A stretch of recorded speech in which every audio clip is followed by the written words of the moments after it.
Happy Friday, everyone. Thank you for joining us once again. We are jumping into a new book, the book of Isaiah. Today, I'd like to give you a quick overview of what you're about to find as we journey together through the book of Isaiah. You see, the Bible has many important prophetic books. Isaiah is one of them. Why? It covers a long period of Israel's history. It covers before, during, and after the exile. It also offers a full range of God's prophetic message of judgment against Israel, followed by a comforting promise of hope.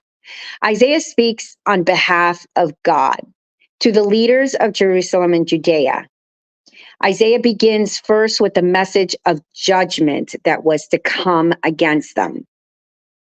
He warns Israel's corrupt leaders that their rebellion against their covenant with God would come at a cost. That God was going to use the great nation of Assyria, and then after he would use Babylon to judge Jerusalem for their persistent idolatry.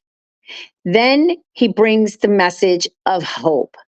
Isaiah believed deeply that God would one day fulfill his covenant promise, that he would, one, send a king from David's line to establish God's kingdom. That was mentioned in 2 Samuel, I believe it was chapter 7. Then he would lead Israel into obedience. All of this was so that God's blessing and salvation would flow through every nation. And like he promised Abraham in Genesis 12, he would keep his promise. This hope was compelling Isaiah to speak out against the corruption and idolatry that Israel had in their history.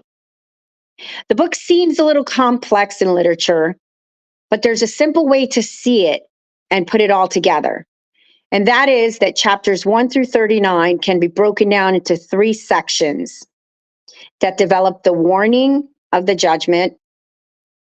It also culminates an event and points everything to the end of chapter 39, where it begins to speak of the exile and the fall of Jerusalem.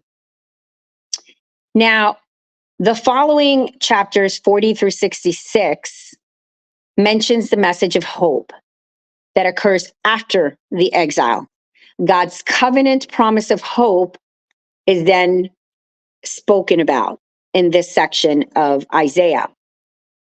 So, if you have not had the opportunity to read the first couple of chapters of Isaiah, I encourage you to go find your Bible and begin this journey into the message of judgment and hope that Israel was about to experience. I give you back your Friday. I hope you have a blessed evening, and we hope to see you on Sunday for service at 9 and 11 with breakfast